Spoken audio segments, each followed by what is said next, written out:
الحمد لله رب العالمين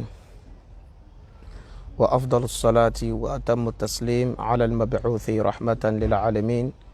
محمد ابن عبد الله وآله ومن والاه واتبع هداه إلى يوم نلقاه وبعد.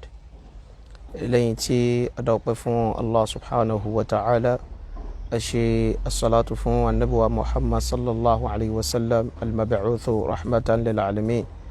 Annabi tí Ọlọ́run Ọba subhanahu wa ta'ala gbé dìde pé kó máa jẹ́ ìkẹ́ àti àánú fún gbogbo àgbáńláyé, kí Asalatu náà máa bá àwọn ará ilé Annabi àti àwọn sàhábà rẹ̀ àti gbogbo àwọn ẹni tí wọ́n bá tẹ̀lé ìlànà òjíṣẹ́ ńlá Muhammad sallallahu alayhi wa sallam títí yóò fi máa di ọjọ́ ìgbéǹde alqiyama. Lẹ́yìn náà ní àárín àsìkò díẹ̀ tí ò ní pọ̀ púpọ̀ rárá la fẹ́ sáré fi yànnàná àdápa irọ́ tí Mudiru tún pa lánàá. Bó tiẹ̀ ṣe pé wọ́n ti pa irọ́ yẹn tẹ́lẹ̀tẹ́lẹ̀, àmọ́ wọ́n tún wá tún pa lánàá. Àná náà wá mẹ́rin irọ́ yẹn wá, ìgbọ́n wá mẹ́rin rẹ̀ wá, àwa dúpẹ́ lọ́dọ̀ Ọlọ́run. Ẹ̀rí náà sì ni àwa fi wá pe gbogbo jàmáà lákìyèsí. Ẹ̀rí wọn tó mú wọn gangan òun náà la fi pe gbogbo jàmáà lákìyèsí pé ẹ jẹ́ àwájọ wo ọ̀rọ̀ yìí. Ṣé kìí ṣe pé ìkàn mọ́mọ́ dáadáa pa irọ́ láti rí i pé alẹ́ ṣáàfẹ́ bẹ́ẹ̀ ti ṣe láàníyàn pé ẹ fẹ́ gbá wọn wọlẹ̀, ẹ wá rí i pé kò sí ní tẹ́lẹ̀ ṣe mọ́ àfi kẹ́ ẹ máa parọ́ mọ́ wọn. bí yẹn bá fẹ́ gbá Ahlus-Sunnah wọlẹ̀, àwòyá kí yẹn bá tiẹ̀ lo ìmọ̀ káwálálá ìmọ̀ kan làwọn ọ̀nà wọn ò bá dáa.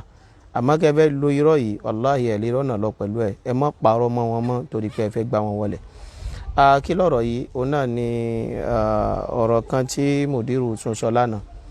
Wọ́n láwọn Ahlus-Sunnah ò kì í ṣàṣàlátù fún Annobi. Wọ́n ti sọ tẹ́lẹ̀, àwọn àtúnmú wa. Ẹ jẹ́ n wá jẹ́ agbọ́rọ̀ yẹn láàrin ìṣẹ́jú mẹ́ta ó lé díẹ̀ fẹ́ kọ́ sí ìṣẹ́jú mẹ́rin. Bàbá wa gbọ́rọ̀ wọn tán, àwa ọ̀rọ̀ ní tàlíkì kékeré. Àwọn bẹ́ẹ̀sì tí wọ́n wá bẹ́ẹ̀sì irọ́ wọn ilé lórí, òun náà ní tàlíkì òun náà lọ lé lórí insha Allah. Naam, Sam. Èwo lẹ ṣe?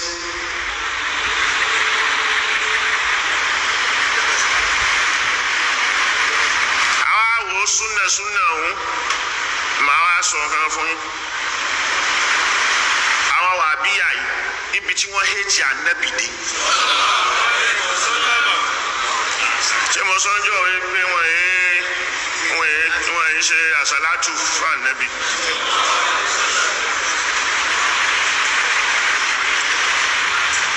Ní rí wọn kí wọ́n sọ láyé pé Allahumma salli ala sayyidina Muhammadin. Wọ́n ní fi sayyidu sí.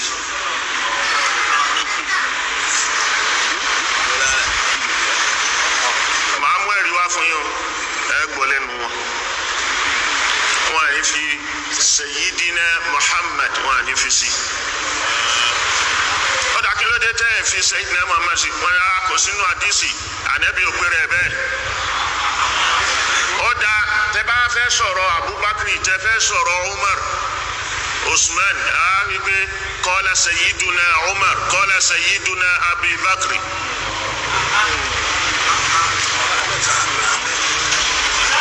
Ọ̀dà yẹn ń kọ́, èyí tẹ́ ń sọ yẹn ń kọ́ tẹ́ ń fi sayyidu sí Abubakar tó sì dá sí pé Annabi ni àgbà sayyidu. Wọ́n ní ma warada fil hadith. Wọ́n á kàn sọ ní wípé Allahumma salli ala Muhammad. Wọ́n á lábẹ́ Al-Qur'ani sì ti sọ fún wa wípé innal ladhina yunadunaka min wara'il hujurat aktharuhum la ya'qilun walau annahum sabaru hatta takhruja ilayhim lakana khayran lahum. Àwọn tí wọ́n lárúkọ máa Nábì lórí tí wọ́n ní fọwọ́ kankan sí.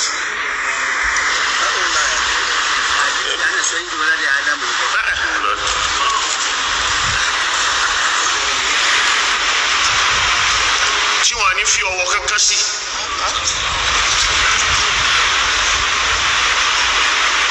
Táyé wọn kàn láàmọ́ lórí ní gbáwó Allahumma salli ala Muhammad. Ok, Al-Qur'ani ló wá sọ báyìí pé ẹ máa fún un lọ́wọ́, ẹ má máa larúkọ máa lórí gbáwó.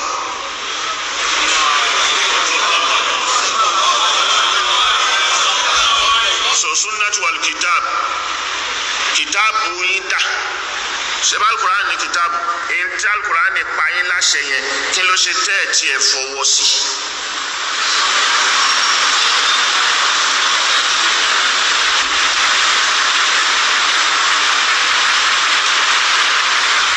so hadith táwọn ń wí pé ànábì ò sọ bẹ́ẹ̀ kò sínú ma warada fil hadith hadith wa ni ànábì ni ana sayyidu waladi adam wala fakhar. سيد ولد آدم ولا فخر أنا حامل لواء الحمد يوم القيامة ولا فخر أنا أول من يحرك حلق الجنة فيدخلنيها الله وما فقراء المؤمنين ولا فخر أنا أكرم الأولين والآخرين على الله ولا فخر.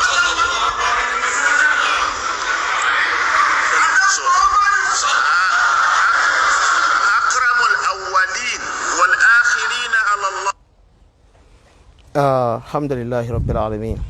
Àwọn ọ̀rọ̀ yẹn ni Mudiru ṣáà ti ń kà lọ yẹn. Náà jọmọ́ ẹ wo bó ṣe bẹ̀rẹ̀ wọ́n láwọn Ahlus-Sunnah wọn èyí ṣàṣàlátù fún Annobi ṣe pé tó ń bá bọ́nu wọ́n wá kó ń bẹ́ wọ́n bá fò lọ síbi pé wọ́n yìí máa ń fi Sayyidi náà síbi ìfẹ́ dárúkọ rẹ̀ ẹjọ́ bó o la fi Sayyidi náà bó o ló ṣe wá ń jọmọ́ wọn èyí ṣàṣàlátù fún Annobi ẹ wo nǹkan o ọ̀tọ̀ ní tẹ́ gbé kalẹ̀ gẹ́gẹ́ bí irọ́ gangan ọ̀tọ̀ wá lẹ̀rí tẹ́ lọ mú wá irọ́ tẹ́ pa gangan ni pé wọ́n yìí ṣàṣàlátù fún Annobi ó yẹ kẹ́ lọ mú wá nu tíra wọn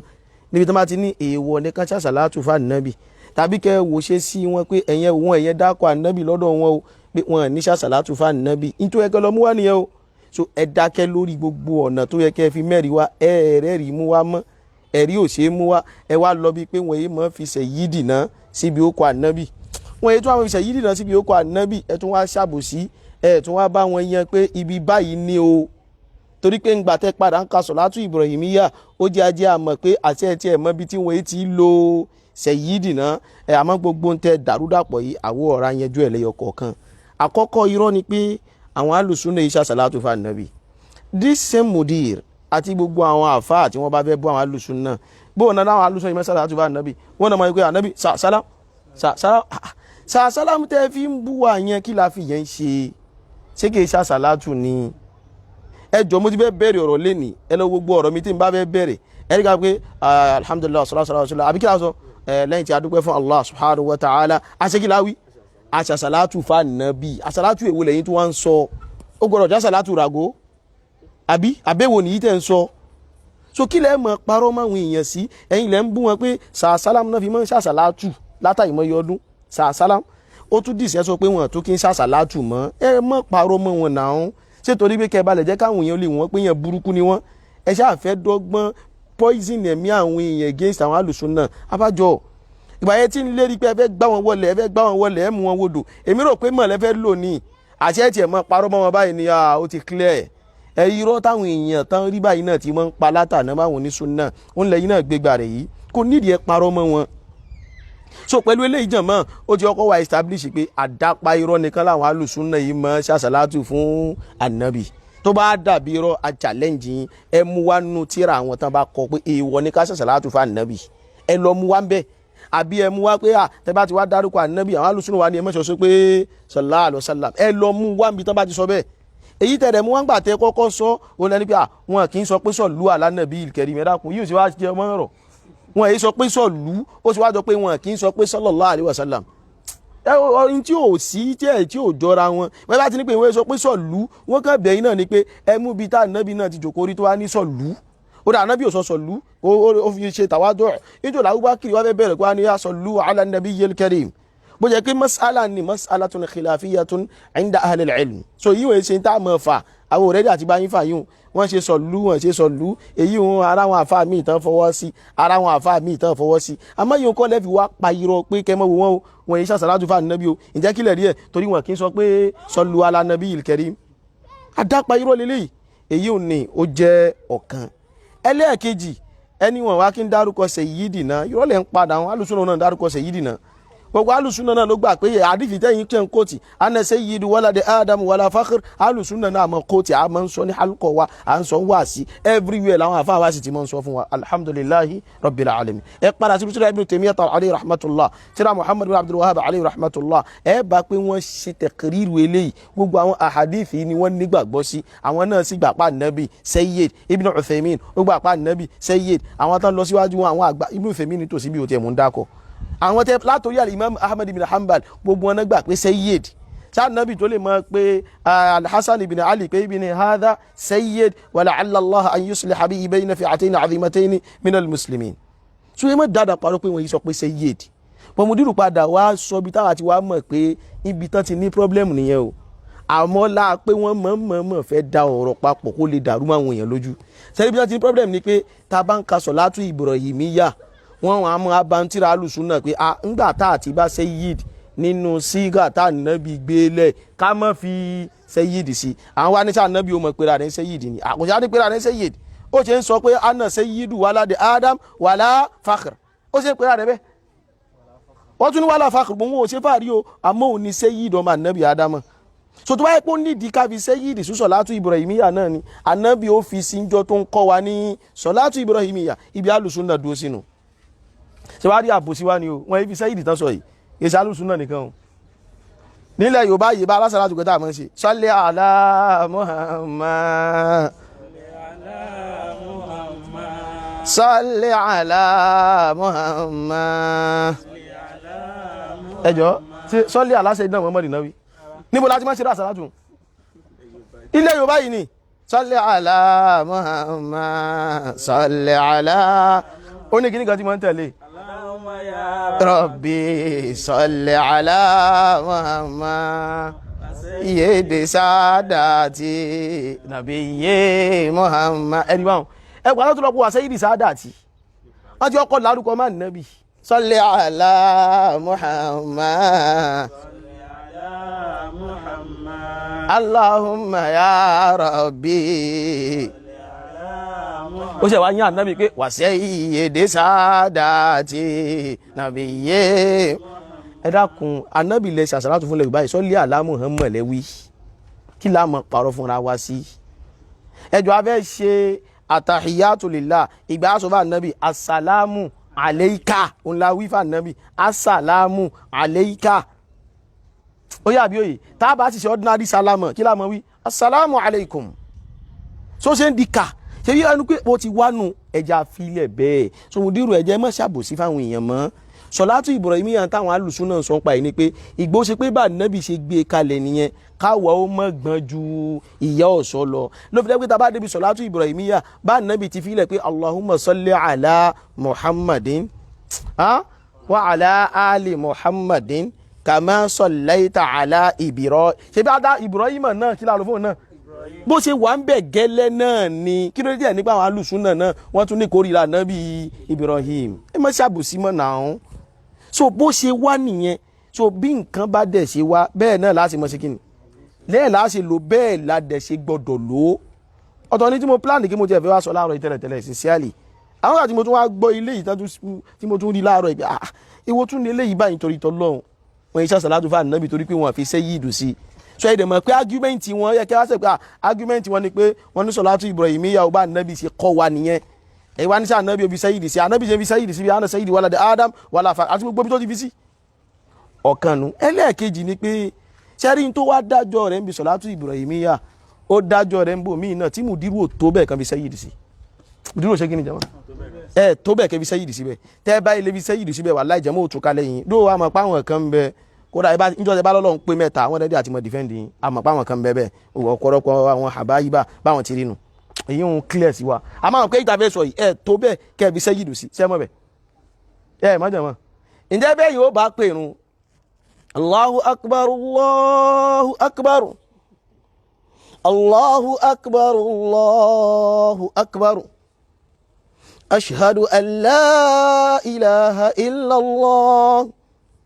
ashhadu an la ilaha illa Allah kí ni tẹ̀lé àfà ashhadu anna Muhammadan ashhadu anna Muhammadan ẹjọ́ sáà respect Ànábì ni ayé pé ìrun tá à ń pè àṣekò jẹ́ sí respect ń bẹ̀ kálá fẹ́ tẹ̀lé orú àgbọ́yé yín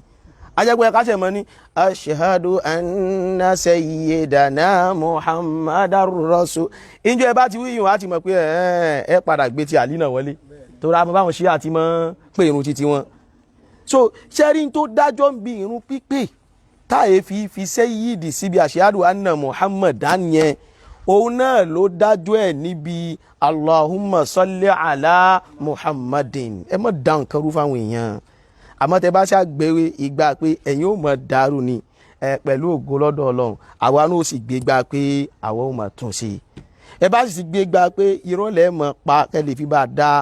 kẹ́lẹ́ bá fi jẹ́ káwọn èèyàn mọ̀ wò pé àwọn Ahlus-Sunnah àbí èèyàn bu ni wọ́n pẹ̀lú ògo lọ́dọ̀ ọlọ́run àwa náà ò ní jó sú wa àníjó rẹ̀ wá láti máa jáde wá láti wá máa ṣe clarification pé eléyìí o kí tún ni o irọ́ ni o ẹ má parọ́ mọ́ ẹ̀sìn mi irọ́ ẹ má fi irọ́ ṣe irọ́ ò lè ṣe ogun yìí ìmọ̀ ni ẹ fi jà aláì mímọ́ sọ ẹ kó mọ̀ tẹnu mọ́ tí Mudiru bá rẹ́dẹ́ àti fi ìmọ̀ já ogun yìí àwọn mọ̀sáìlù kan bẹ táwọn Ahlus-Sunnah ń bá yín fà tó yẹ pé ẹ sì rí ifá débì kan ẹ wà defeated láṣà àmọ́ ẹ sì ṣe kí ni o ẹ sì rí ifá débì kan ẹ mọ̀ ra àwọn ọ̀rọ̀ kan ṣe báwọn èèyàn làwọn gùnmọ́ rí àwọn káwọ́sà rí ogun wọn báwọn èèyàn làwọn yìí wọ́n fi mọ̀ fà débi kan débi pé níbi tọ́lọ́ ń ṣàánú wọn dé ẹ̀yìn mọ̀ ra àwọn Ahlus-Sunnah mi gan tí wọ́n tún ṣe mọ̀ pé àwọn ẹni ìtìra wọn ìjà mọ̀ ká o àwọn ẹni yìí mọ̀ pọ̀ lára ẹ̀yìn mọ̀ ra àwọn ẹlòmíì tí wọ́n mọ̀ sọ báwọn tẹ́ẹ̀sì ra àwọn ẹlòmíì tí wọ́n ní ti máa ń bẹ nínú tíra wọn àárí nínú tíra ẹlòmíì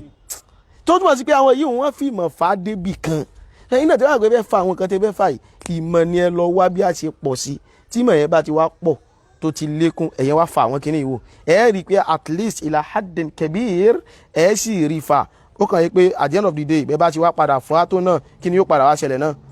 ẹ̀ padà wá defeated tára yóò padà wá di pé àsìkò tiẹ̀ sí ọ̀rọ̀ ń bẹ so jama mùsùlùmí eléyìí kó máa jẹ́ pé ilé irọ́ ní tó ṣe kínú ó tún wo Ahlus-Sunnah iṣẹ́ Asalatu fún An-Nabi irọ́ ni Mudiru kan ti mọ́ sọ pé àwọn náà mọ́ ṣe sàásálà ayé ẹ̀kọ́ ni ẹ ti mọ́ fi ń bú wọn nílẹ̀ Yorùbá ìbẹ̀ ṣe mọ́ fi ń bú wọn láti ẹjọ́ ìwánu ó ti wá tún dè nítàn tí wọ́n fi ń jẹ́ alásàlátù mọ́ wọ́n ní pé torí pé wọ́n fi sẹ́yìdì sí wọn respect An-Nabi ilẹ̀ Yorùbá láti ṣe salli ala Muhammad Allahumma ya Rabbi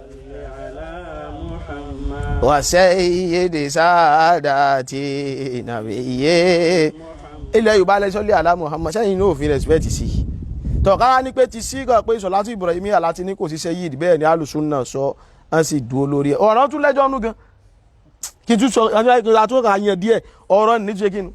ó tún lẹ́jọ́ nú tíra táwọn àfáà tún lálàyé lórí ẹ̀ àmọ́ ìní sí ojú yín síbẹ̀ hàn bọ́ mọ́ iye ti pàkíyèsí iná tẹ́yìn náà bá lè ṣe wàhálà díẹ̀ ẹ̀ tún ní pé ó lẹ́jọ́ nú tá a sì ráwọn tán sì sọ pé ó yẹ kó lè lọ nínú tíra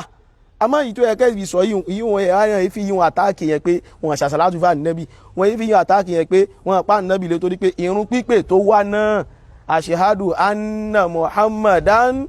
Rasulullah ó yà bí òye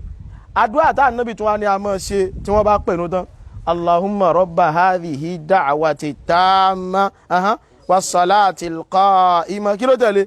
Muhammadan al-wasilata wal-fadila ṣé a ti sayyidina Muhammadan al-wasila rẹ̀ ìmọ̀ wí sí gọ́ nìyẹn ìjọsìn al-aslu fil ibada at-tawqif tawqifiyya nípìnlẹ̀ rẹ̀ kìí ṣe tawqifiyya ni ìjọsìn ni pé má fi nǹkan kan sí lọ́hùn àfi bọ́ọ̀lù wọn bá ti gbé nǹkan ẹ̀ wá ní tó bá gbé wá ọ̀nà tó bá dẹ̀ sí gbé wá bó bá dẹ̀ sí ni ẹ mọ̀ ṣe láti gbọ́dọ̀ mọ̀ ṣe so ìjọsìn ní ká ṣe Salatu Ibrahimiyya lórí irun so bó ṣe wá òun náà láti mọ̀ ṣe kíni láti mọ̀ ṣe ẹ̀yin kọ́lẹ̀ wá dé tí ẹ yí padà ibi ládùú báyìí náà wa sallallahu wa sallim ala abdika rasulika Muhammad wa ala alihi wa sahbihi ajma'in subhanaka allahumma bihamdik ashhadu an la ilaha illa ant astaghfiruka wa atubu ilaik ẹ dákun wa sallallahu wa sallim tá fi parí ọ̀rọ̀ kí lóun náà àní ẹ̀sìn mi rọ salamu alaykum wa rahmatullahi wa barakatuh.